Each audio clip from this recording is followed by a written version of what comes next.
Bonjour à tous, nous nous retrouvons aujourd'hui pour des bilans avec un S, bilan des dissertations que vous avez rendues et bilan de la séquence, après quoi nous aurons terminé l'étude du mariage de Figaro. Nous commençons par le bilan de la dissertation. Alors pourquoi faire un bilan alors que vous n'aurez pas de dissertation le jour du bac? Pour trois raisons. La première, la plus simple, vous avez travaillé, il est logique qu'il y ait un retour sur ce que vous avez fait. La deuxième raison, c'est que pour tous ceux qui feront des études supérieures, la dissertation est un exercice qui est commun à plusieurs matières, à plusieurs disciplines que vous allez retrouver. Je pense à tous ceux qui feront des études évidemment de lettres, mais également de philosophie, de droit, d'économie, etc. Donc il est important de maîtriser l'exercice. Et troisième raison, c'est que quand on fait une dissertation, finalement, c'est le moment où on prend un petit peu de recul sur une œuvre, sur un genre littéraire, sur l'évolution d'un genre, sur la place d'une œuvre dans une époque et puis dans l'histoire littéraire. Donc c'est évidemment éminemment important. Alors je fais un petit retour sur ce que j'ai corrigé à l'heure où j'enregistre cette vidéo, c'est-à-dire jeudi soir à 0h17. Je ne suis pas sûre encore d'avoir terminé toutes les copies pour demain, mais j'ai quand même bon espoir d'avoir fait au moins le plus grand nombre de celles-ci. Il n'empêche que j'ai bien avancé et que je dois déjà vous féliciter d'une chose tous, quelle que soit votre note, c'est le fait que tous autant que vous êtes, vous maîtrisez la forme de la dissertation, les attendus méthodologiques, ce que l'on attend dans une introduction, dans une conclusion, les transitions, même si parfois elles sont maladroites, même si parfois elles sont lacunaires, elles existent. Et vous avez tous compris qu'effectivement, la structure avait du sens, pas seulement parce que c'est un attendu, mais aussi parce que cette structure vous garantit une pensée qui progresse. Donc, sur ce, j'attaque la correction proprement dite en vous proposant un exemple. La question que je vous ai posée est la suivante. Le rôle du valet de comédie est-il uniquement de divertir le spectateur? Je vous avais indiqué qu'il serait bon d'aller chercher la polysémie du terme divertir. Alors, si vous l'avez fait, vous vous êtes rendu compte que divertir, c'est amuser, proposer quelque chose de léger, un spectacle divertissant par exemple. Mais c'est aussi divertir, détourner du chemin, détourner de soi, donc amener à autre chose que ce qui était prévu. Donc le rôle du valet de comédie est-il uniquement de divertir le spectateur? Voilà ce que je proposerai. D'abord, je commence par dire que oui, bien sûr, le rôle du valet, c'est de divertir le spectateur. D'abord, premier argument, il est vecteur de comique. Je pense aux bastonnades dans la comédie classique. Vous pouvez penser à Molière en particulier. Et puis, comique de mots aussi, vous en aviez chez Beaumarchais, Figaro qui lance à Suzanne qu'il cessera de lui parler d'amour du matin au soir quand il pourra lui prouver du soir au matin. Il apporte donc le rire sur la scène. Deuxième argument, le valet de comédie est vecteur de comique dans la mesure aussi où il dit ce que disent pas les grands et il fait ce que les grands ne peuvent pas faire. Le valet de comédie, c'est celui qui peut être ridicule sans perdre son statut. Il peut tomber, il peut se relever, il peut se déguiser sans que pour autant le personnage devienne un personnage ridicule. Il peut dire ce que ne peuvent pas dire les grands, c'est-à-dire qu'il peut dire au père qu'il est inadmissible de marier sa fille avec tel vieux barbon, ce que ne peuvent pas faire les personnages de plus grande importance. Deuxième axe, le rôle du valet va plus loin que simplement divertir le spectateur.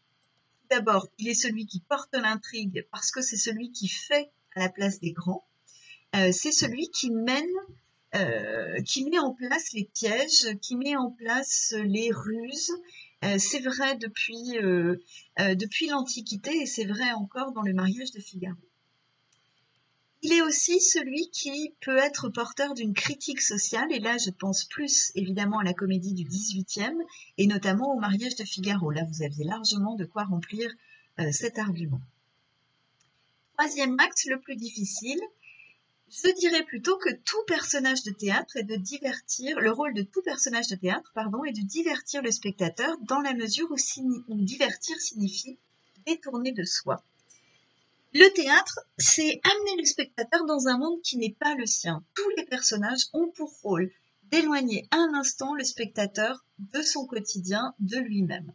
Quel que soit le personnage, il emmène finalement le spectateur dans une bulle temporelle, spatiale, un rêve d'illusion. Deuxième argument, le valet, c'est un personnage pour lequel la question est encore plus cruciale puisque le valet, il est éloigné socialement du public si on s'en tient à la comédie des XVIIe et XVIIIe siècles. Quand le spectateur du XVIIe ou du XVIIIe, prenons le mariage de Figaro, quand le spectateur va au théâtre et qu'il partage les aventures de Beaumarchais, il partage les aventures de quelqu'un qui est très éloigné de lui, puisque le spectateur n'est évidemment pas un homme du peuple à la Comédie Française. Voilà ce que vous pouviez faire. Il y avait évidemment d'autres possibilités. Vous pouviez, même pour un grand 3, montrer que le rôle du valet n'est pas de divertir du tout, dans la mesure où détourner de soi, si on part du principe que divertir veut dire détourner de soi, on pourrait faire un grand 3 du genre, le rôle du valet est au contraire de ramener le spectateur à soi, de l'amener à voir son propre monde. Et là, j'irais plus du côté de la critique sociale, de la critique de la tyrannie, etc. Et dans ce cas-là, j'infléchirais un petit peu mon deuxième argument du grand 2 pour ne pas évidemment redire ce que j'aurais déjà dit. Voilà pour la dissertation. On attaque le bilan de la séquence. Notre séquence, c'est le mariage de Figaro, la comédie du valet révolutionnaire. Ce que l'on retient de cette séquence, c'est d'abord qu'on a une comédie qui est héritière d'une tradition. La tradition, vous savez, c'est la comédie du XVIIe. C'est une comédie d'intrigue qui multiplie les péripéties.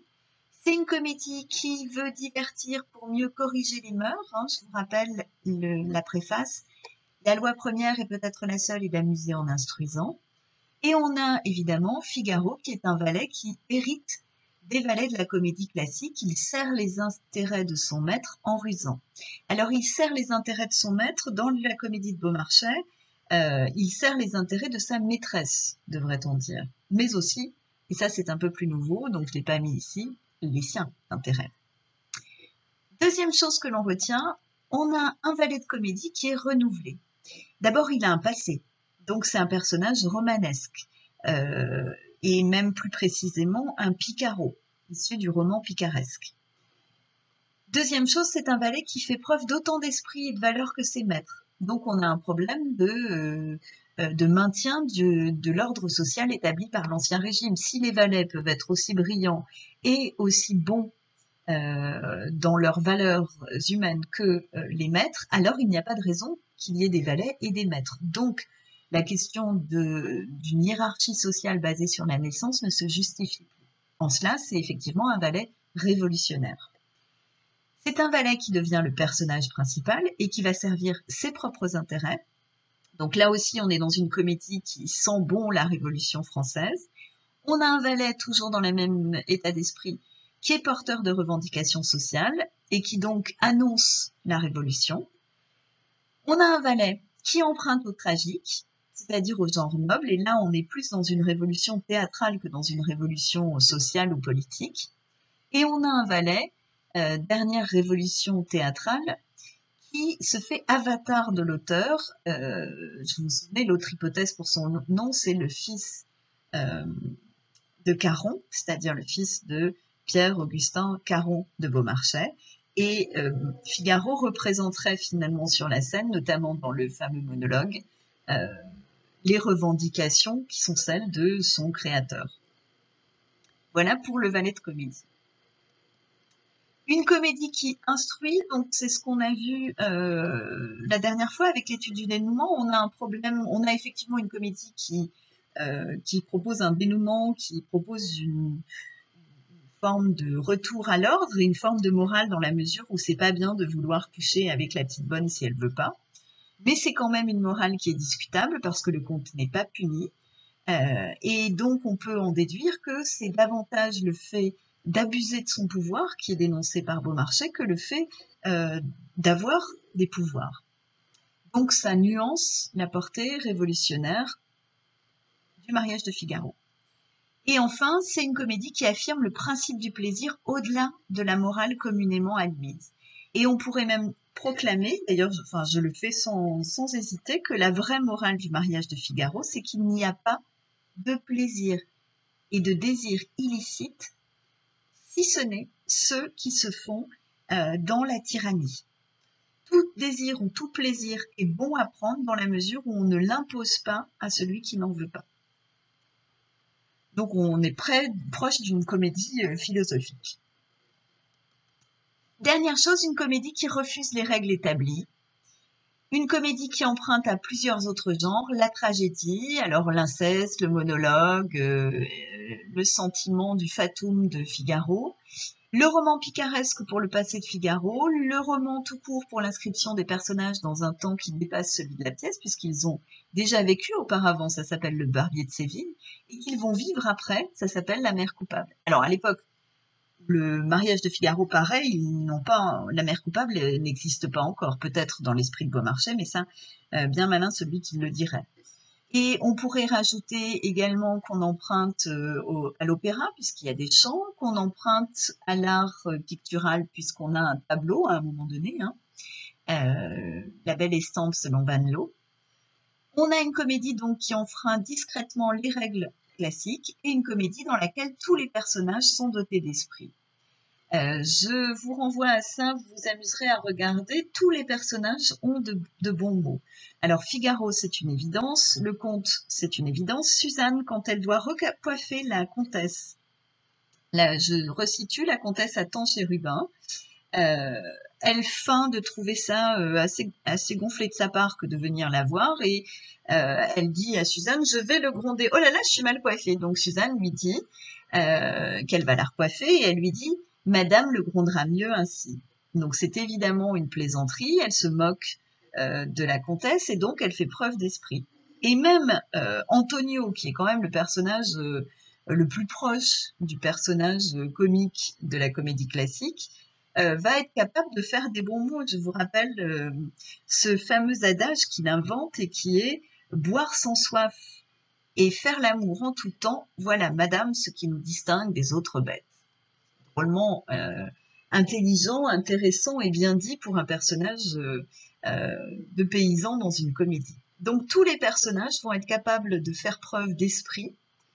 Et ça veut dire quoi? Ça veut dire que, en fait, ce que fait Beaumarchais ici, c'est qu'il nous montre à travers chacun de ces personnages, il n'essaie pas de leur donner une véritable individualité. Ce qu'il fait surtout, c'est qu'à travers chacun d'eux, il nous montre à quel point il est un auteur génial.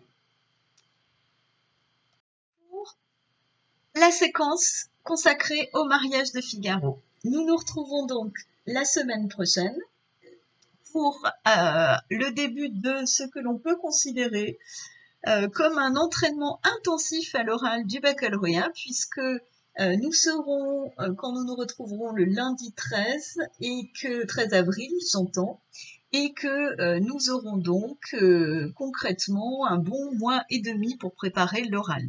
Si avec ça, vous n'avez pas des notes excellentes, j'en mange mon chapeau. Je vous retrouve donc lundi à 9h devant le blog.